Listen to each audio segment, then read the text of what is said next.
terkena hujan, terpaan dari matahari, ini beberapa pusaka ini semakin karatnya ini semakin semakin hancur ya. Nah ini pusaka asli Kang. Iya, ini pusaka asli.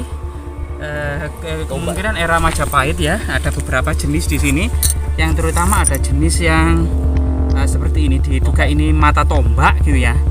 Mata tombak. Kalau ini mungkin pahat ya. Pahat dari kayu, pahat kayu. Atau bahannya apa itu Kang rata-rata Kang? Besi. Jadi besi, ini ya? besi. Ini kelihatannya memang bukan pusaka kalangan kerajaan, tapi ini pusaka kalangan di desa-desa ini ya. Nah, di desa-desa baik untuk alat pertanian atau pertukangan kayu atau pahat-pahat yang lainnya gitu ya, ada pusaka. Karena memang kalau jenis pusaka yang dimiliki oleh bangsawan tinggi kerajaan Majapahit itu kualitas besinya itu seperti hitam dan batu meteor, kebanyakan terbuat dari batu meteor. Guys, jangan lupa like, subscribe, dan komen ya kan.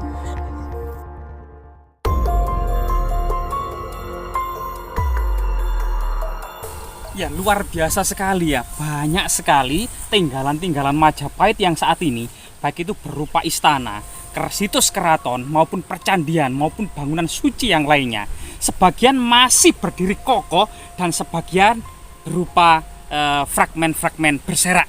Di lokasi ini di tengah persawahan yang cukup keramat, sebenarnya kekeramatan lokasi ini bisa terlihat bahwasanya persawahan ini yang sebuah bukit kecil ya, dikelilingi oleh aliran sungai. Sungai ini mengalir mengeliling. Lah belok dari sana itu belok ke sana, bertemu di sana. Nah, di sini adalah seperti sebuah lingkaran yang sangat magis terbentuk secara alam seperti mandala ya. Nah, di lokasi ini diduga memang ada sebuah situs peninggalan yang cukup luar biasa sekali. Kelihatannya memang sudah ditinjau oleh pihak Balai Pelestari Kebudayaan Jatim, namun sampai saat ini belum dilakukan ekskavasi secara integral dan komprehensif. Beberapa warga, terutama Bapak Kepala Dusun ini memang melakukan bersama warga ya, mencoba membersihkan area sekitar. Banyak harta karun era kerajaan Majapahit yang ditemukan, baik itu berupa pusaka maupun koin kepeng Tiongkok yang jumlahnya sangat luar biasa sekali ya, sampai berkarung-karung. Coba kita lihat.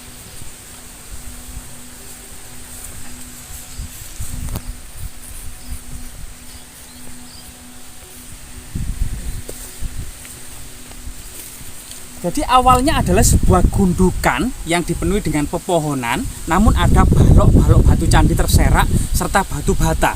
Pada ruang desa diadakan pesta rakyat atau namanya pagelaran wayang kulit atau pagelaran lainnya yang itu mengingatkan pada tradisi ruang desa.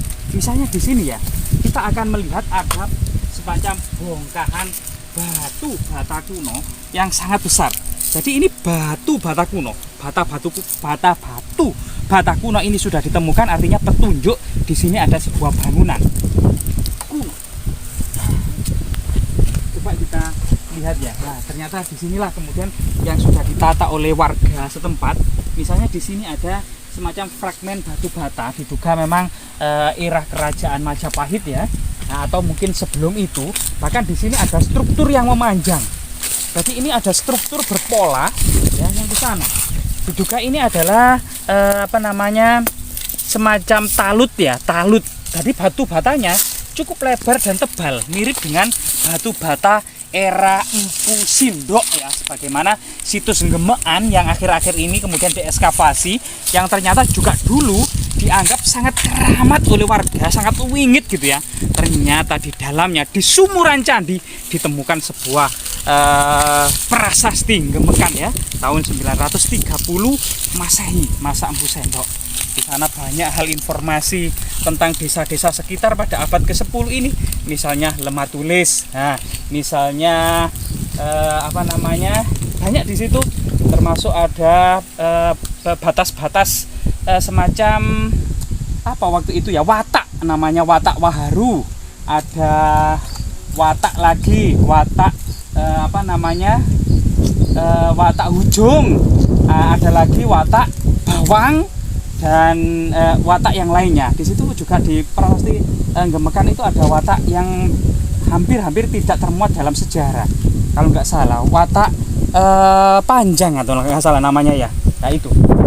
Di sini coba kita sowan dulu. Di sini banyak sekali batu candi ya yang tertumpuk dan sedemikian rupa jejak bangunan suci. Kita akan bisa mengenali jejak bangunan suci ini mengandung panteon-panteon agama Hindu maupun agama Buddha. Tapi di sini kita akan mendapati panteon-panteon agama Hindu, yaitu berupa Lingga Yoni, Arca Ganesha, Parwati, atau sesuatu yang bersifat siwaistik ya. Kita copot ya. Rahayu, Rahayu, Rahayu. Nah ini dibuatkan oleh warga semacam tempat duduk ya. Coba kita Rahayu, Rahayu, Rahayu. Mbah putunipun sowan Mbah uri-uri budaya untuk mengambil pelajaran dari peradaban masa lalu. Nah, di lokasi yang diduga tempat pemujaan kuno ini kita akan menemukan fragmen yoni yang cukup besar. Ini adalah bagian dari yoni, terlihat dari bentuknya yang segi 4. Kemudian ada yang sudah pecah ya. Juga ada ini pecah jadi beberapa bagian, 1, 2, 3, 4 ya, 4.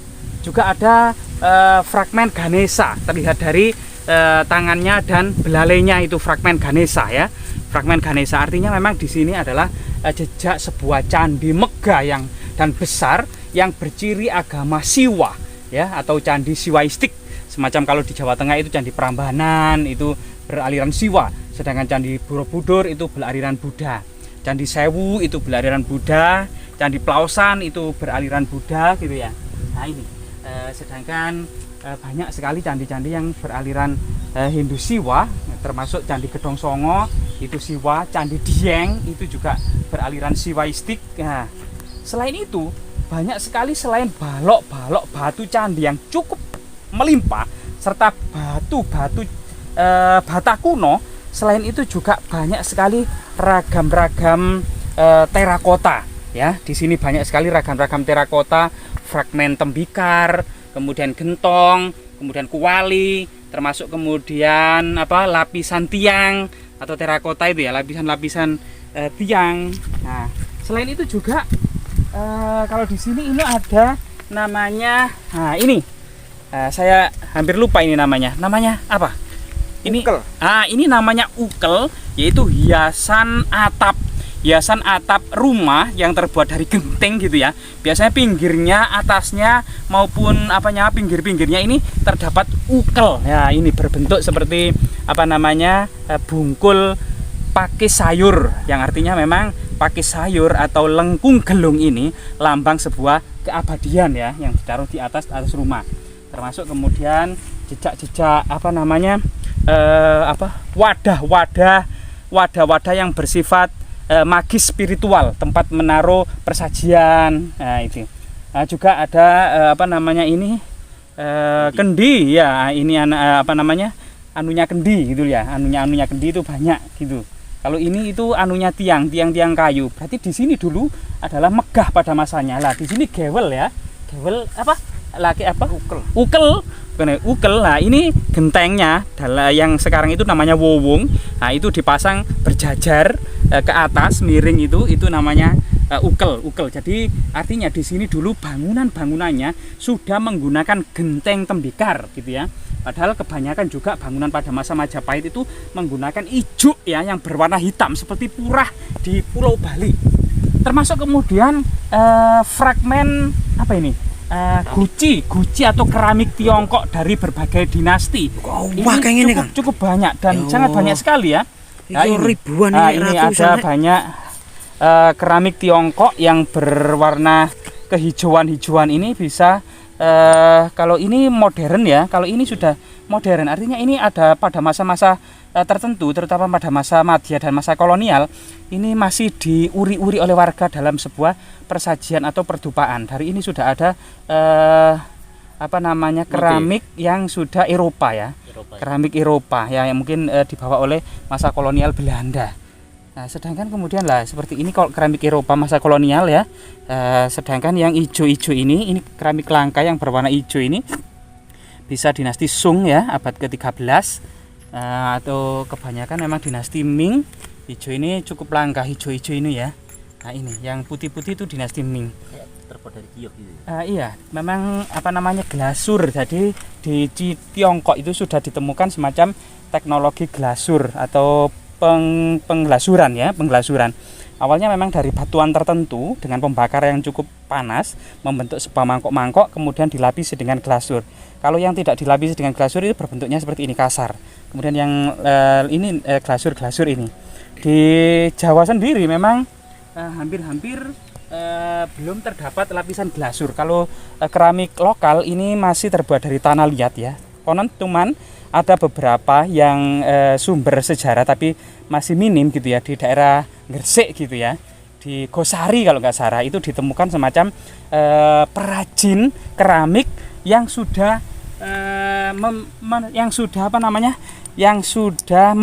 mengetahui atau sudah menggunakan teknologi glasur ya.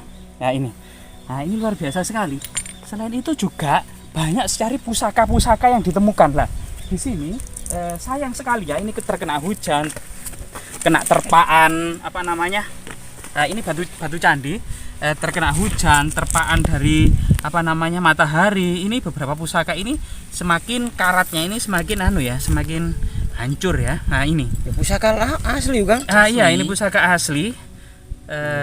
Kemungkinan era Majapahit ya, ada beberapa jenis di sini yang terutama ada jenis yang seperti ini, diduga ini mata tombak gitu ya, mata tombak. Kalau ini mungkin pahat ya, pahat dari kayu, pahat kayu atau bahannya apa itu Kang? Rata-rata Kang?